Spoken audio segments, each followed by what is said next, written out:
60일 지정 생존자라는 드라마가 있었지요. 그 드라마를 이제 보게 되면요. 차별금지법, 소위 차별금지법이라고 불리우는 정확히 말하면 동성애법이지요. 그 법에 대한 이러한 주요 대사가 나오는데 그 대사를 그대로 일부분 읽어드리면요.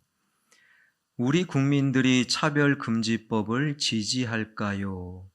인종, 성별, 장애, 국가, 출신, 민족, 종교, 그리고 사상까지 그 어떤 이유에서건 인간은 항상 차별을 찬성해 왔습니다.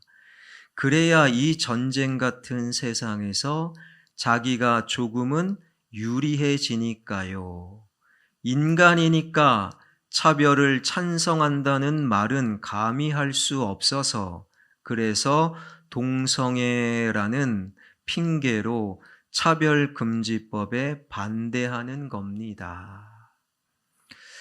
저는 이 대사를 들으면서 이 드라마를 쓴 작가 몰라도 너무 모른다라는 생각이 들었어요.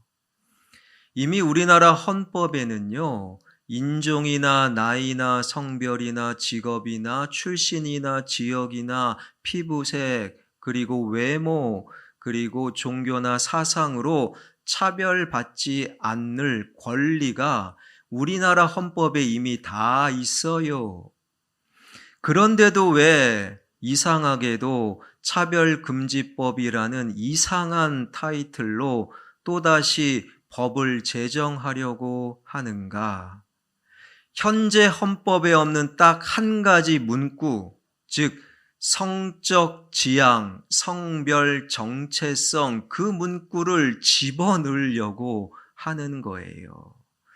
성적 지향, 성 정체성에는 두 가지 성이 아니라 제3의 성이 있답니다. 원래 남성과 여성 두 가지 성밖에 없는데 성별 정체성, 성적 지향에서 말하는 제3의 성, 그게 뭐냐?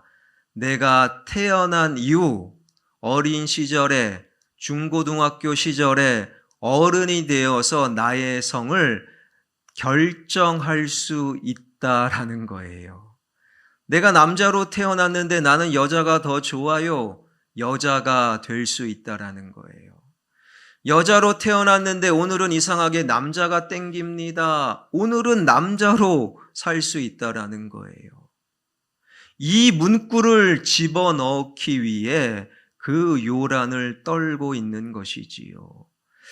차별금지법은 정확히 말하면 그래서 동성애법이다라고 말해도 과언은 아니라는 거예요. 여러분, 동성애는 살인과 강도와 간음과 사기 이런 거와 똑같은 죄이지요. 그러한 죄를 반대하면 차별주의자라는 주장은 말도 안 되는 주장이고, 차별금지법이 통과된다면 살인도 법으로 허용하고 칼부림도 허용해야 되는 그러한 시대가 되어야 한다라는 거예요.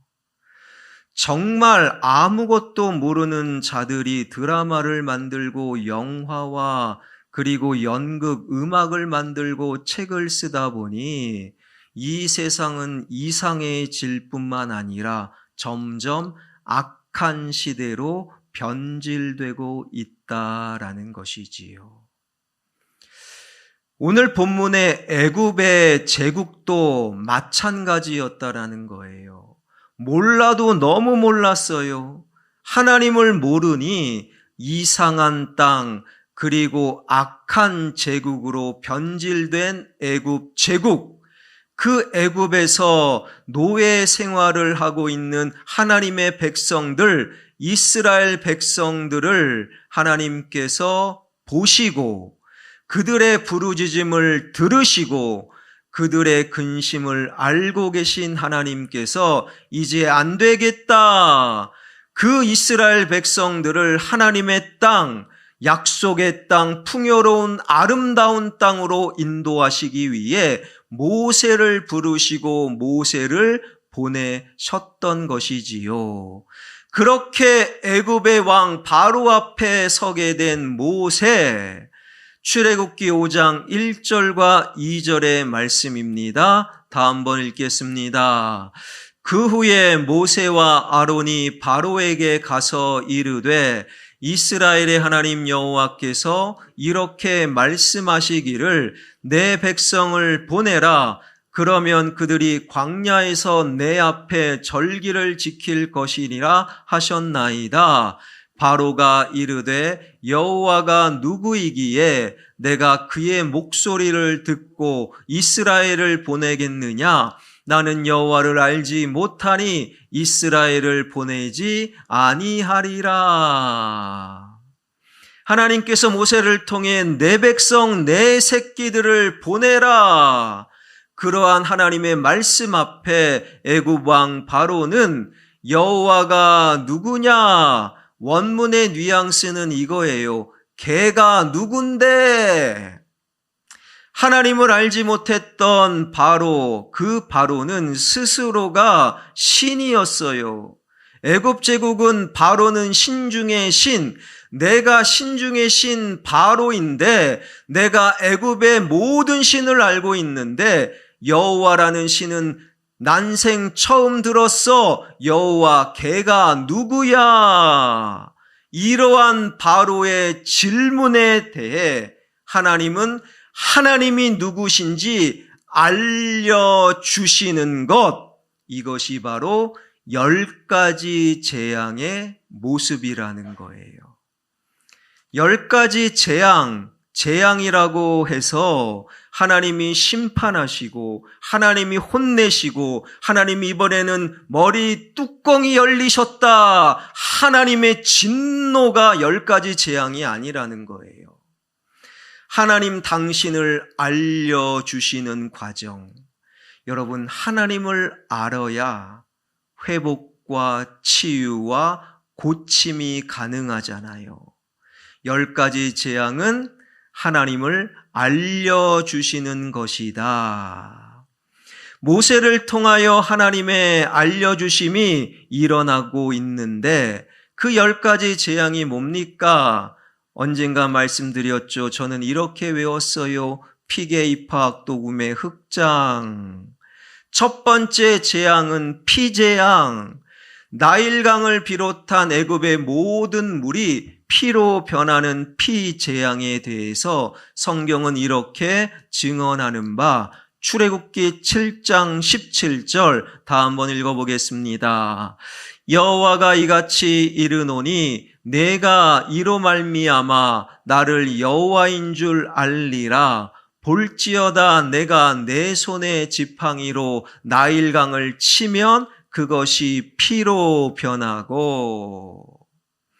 애굽의 모든 물, 나일강을 비롯한 모든 물이 피로 변하는 첫 번째 재앙.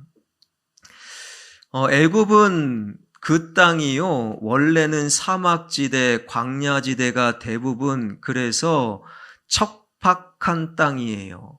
그런데 그 애굽 땅에서 문명이 시작이 되고 그 애굽 땅이 비옥한 곡창지대가 될 수 있었던 것은 바로 나일강 때문이지요.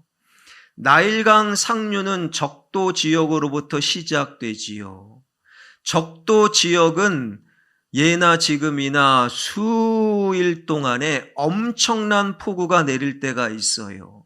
그 엄청난 양의 물이 나일강 중기를 따라 사하라로 그리고 지중해로 흘러 들어가면서 때로는 특별히 봄철에 나일강 강물이 범람하고 퇴적층이 생김으로 말미암아 나일강 주변의 국가들은 척박한 땅에서 비옥한 땅으로 바뀌는, 그래서 역사가 헤로도투스는 애굽은 나일강의 선물이다 그의 책에서 기록할 정도로 애굽 사람들에게 나일강은 참 고마운 거예요. 감사한 거예요.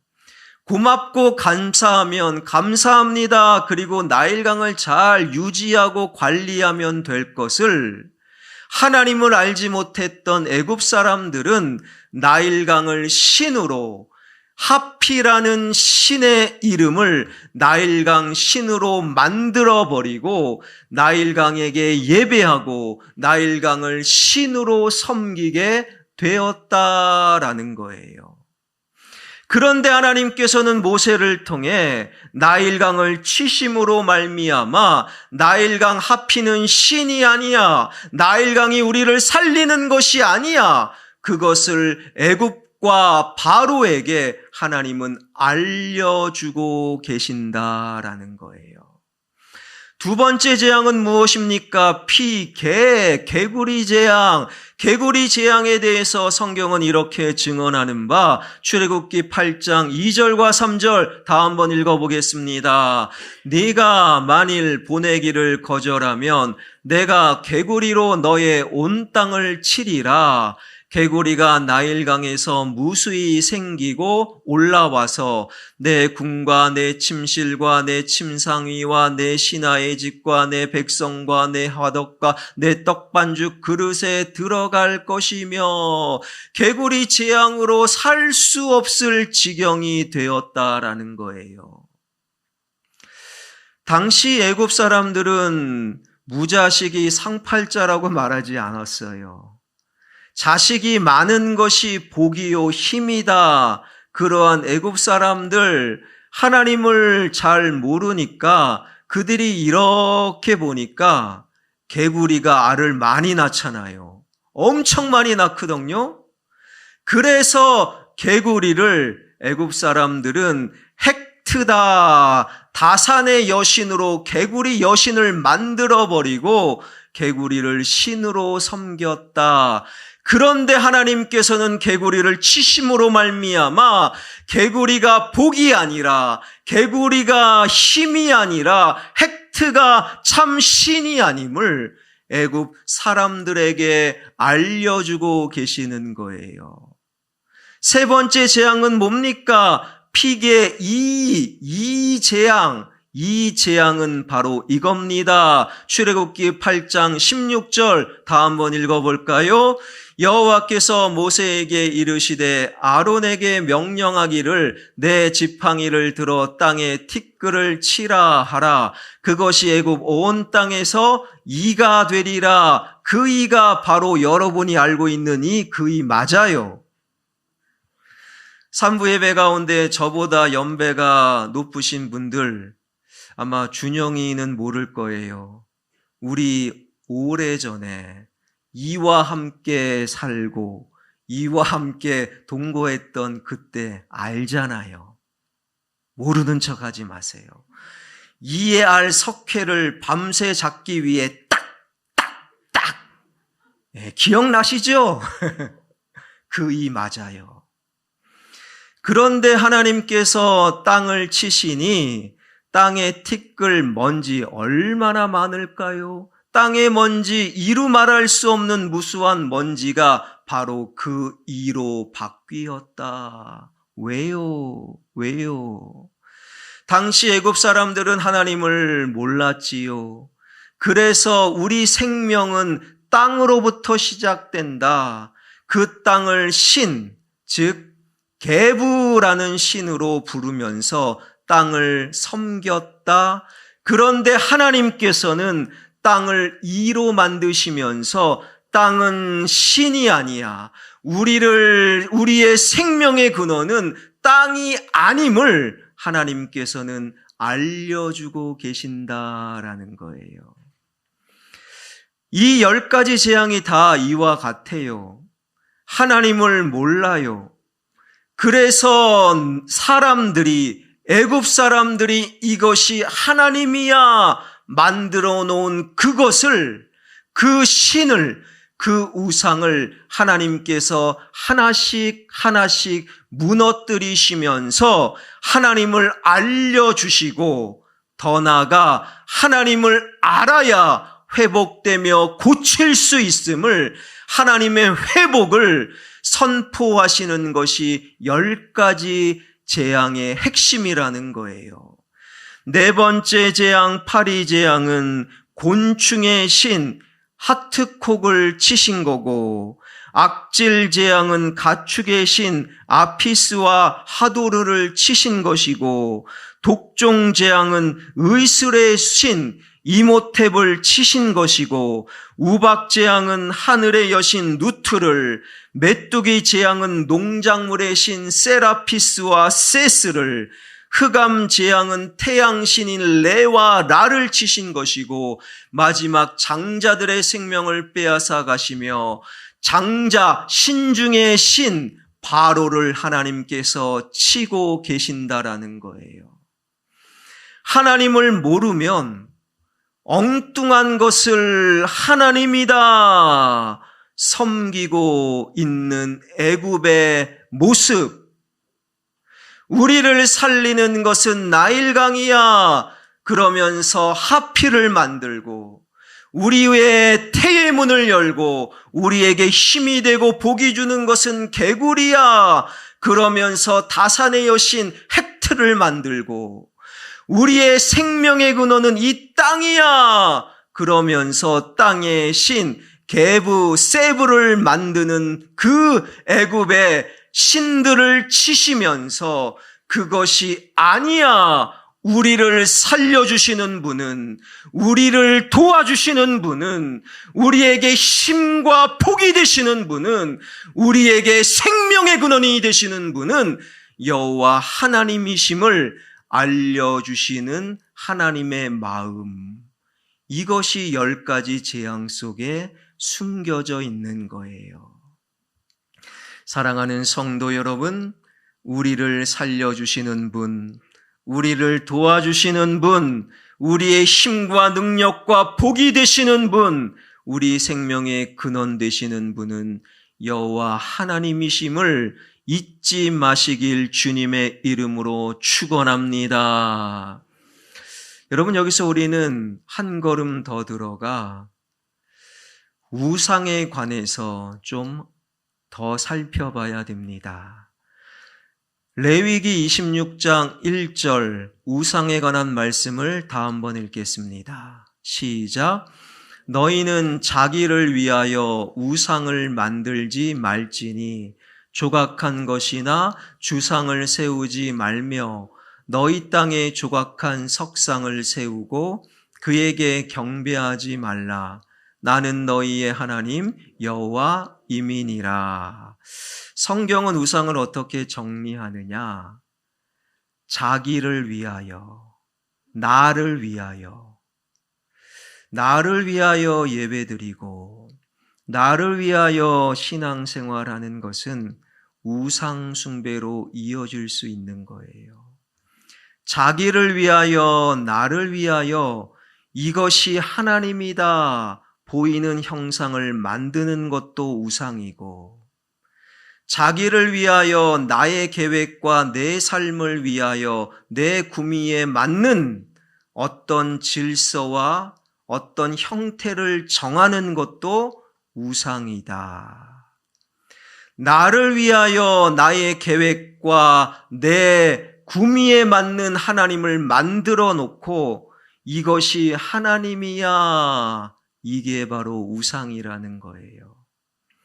이러한 말씀으로 잠시 묵상만 해도 우리 교회를 포함한 한국교회 안에는 예배를 드리면서도 우상 숭배가 지금도 이어지고 있어요. 아주 좋은 교회, 제법 큰 교회에서 있었던 일입니다. 그 교회 앞으로 아주 긴급한 편지 하나가 도착을 합니다. 편지 내용이 무엇인가? 편지를 쓴 사람이 신부전증에 걸렸고 빨리 수술을 하지 않으면 한 달 안에 죽을 수 있다.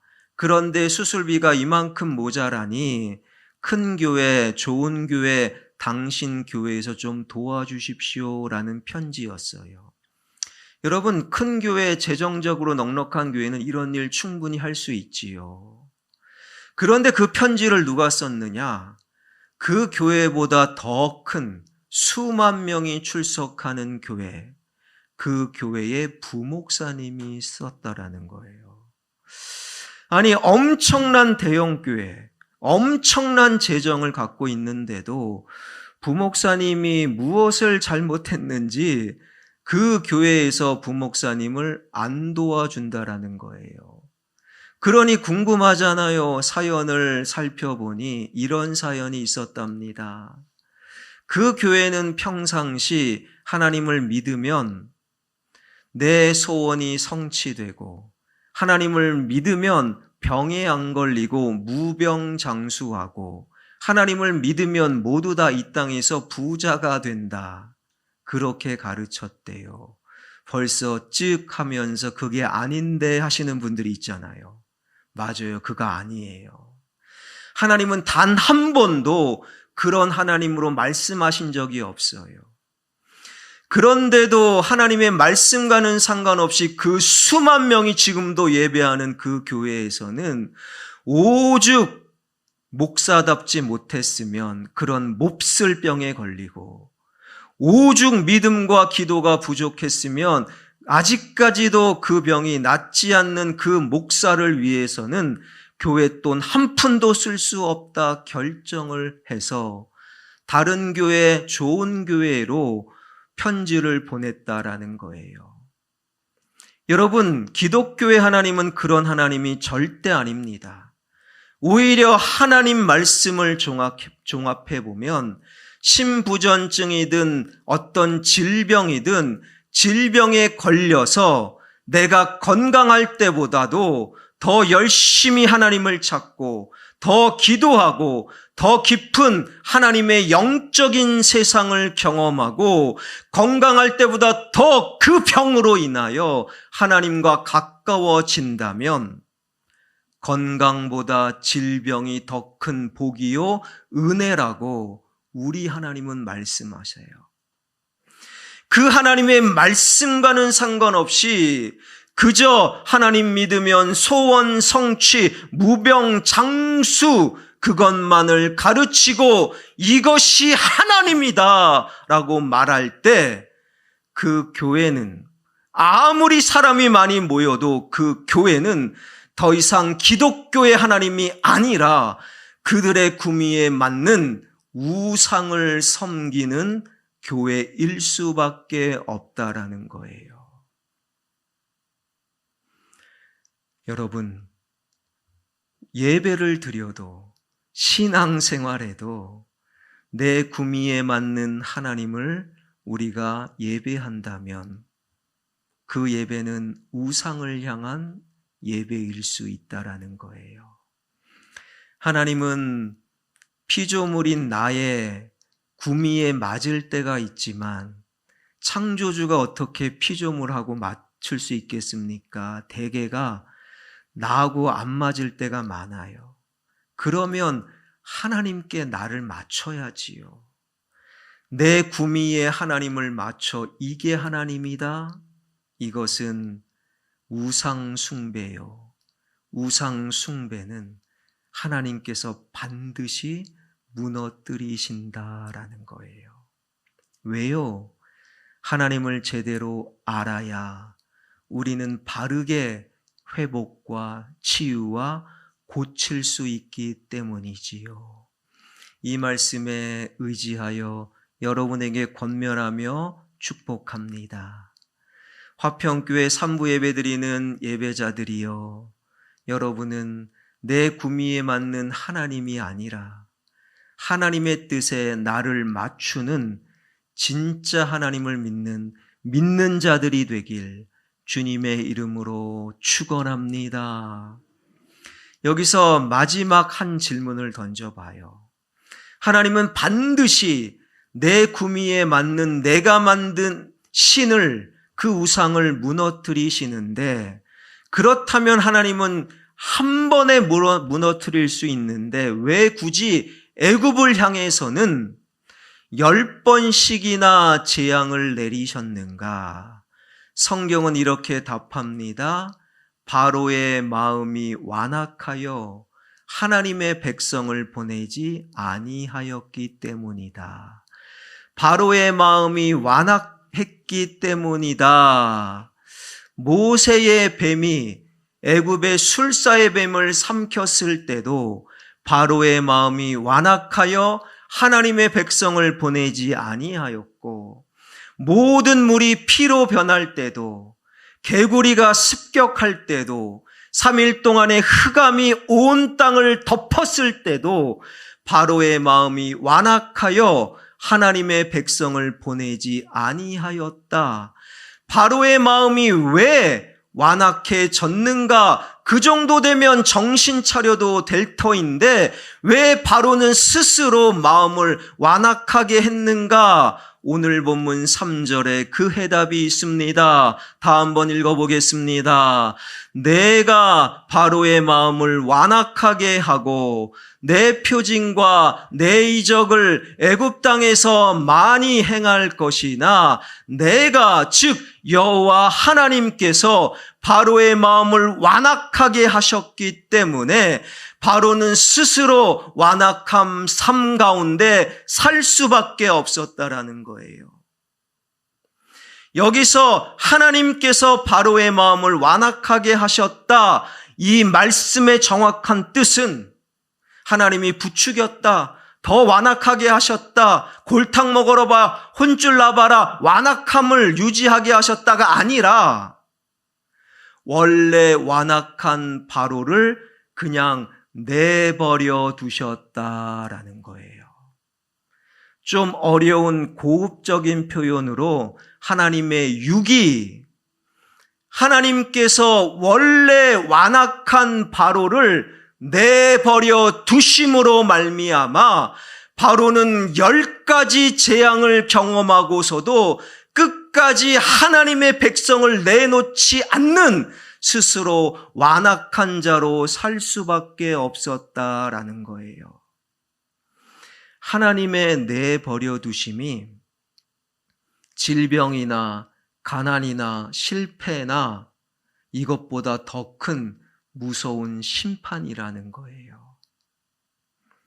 하나님을 알지 않는 자, 하나님의 내버려 두심, 그리고 우상 숭배에 대해서 10가지 재앙. 오늘 본문의 이 말씀을 참 감사하게도 하나님은 사도 바울을 통해 한 문장으로 정리하고 계셔요. 로마서 1장 28절입니다. 현대인의 성경 다 한번 읽어보겠습니다. 사람들이 하나님을 알려고 하지 않으므로 하나님께서도 그들이 부패한 마음으로 악한 일을 하도록 내버려 두셨습니다.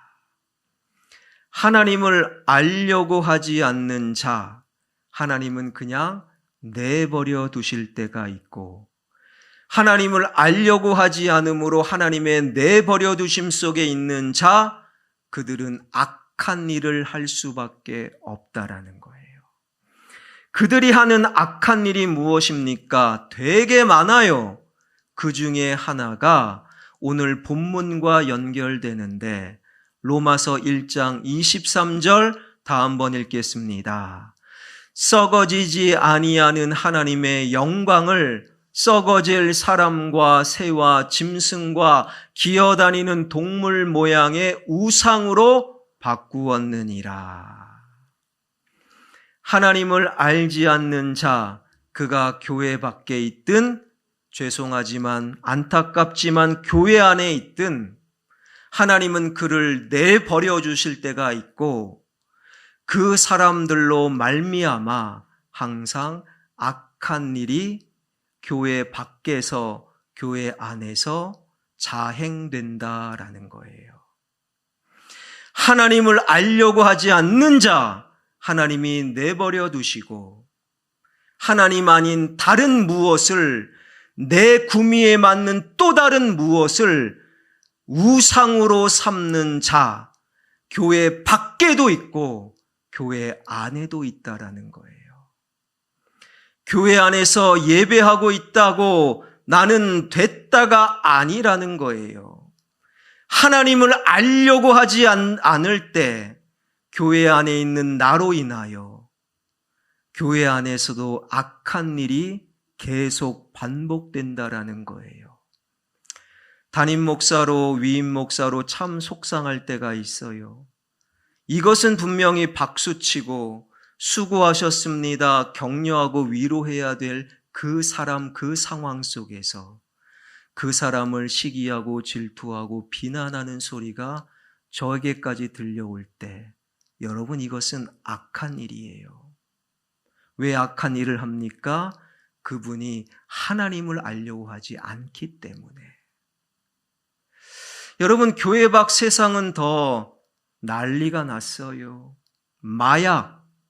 얼마 전까지만 해도 너무 거리가 먼 아주 특정한 범죄자들의 문제가 아닙니까? 요즘은 아니랍니다.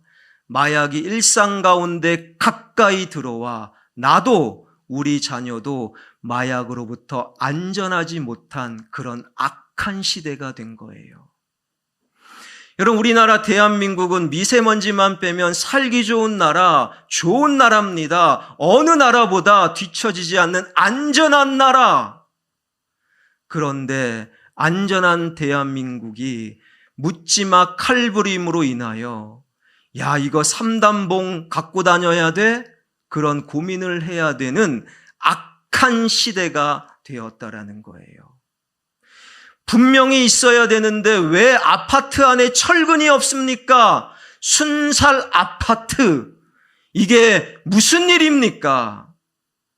사람들 눈 속이고 극한 몇 푼 아끼겠다고 돈 때문에 엄청난 부정부패를 저지르는 악한 시대로 변질된 대한민국. 왜요? 세상이 하나님을 알려고 하지 아니하므로 하나님이 그냥 내버려 두시니 이 시대는 점점 악한 시대로 변질되고 있다라는 거예요. 그러한 시대에 우리를 내버려 두지 아니하시고 또다시 이 무더위 폭염을 뚫고 예배당으로 오게 하시고 예배를 드리게 하시고 말씀으로 우리 영혼을 깨워 흔들어 깨우시는 하나님, 우리를 그냥 내버려 두지 아니하시고 우리 영혼을 깨우시는 그 하나님, 그 하나님을 예배가 거듭될수록 바르게 알아감으로, 하나님을 바르게 알아감으로 하나님을 세상에 전해 세상 속에서 하나님의 치유와 하나님의 회복과 하나님의 고치심의 은혜를 세상에 전하는 저와 여러분, 우리 모두가 되길 주님의 이름으로 축원합니다.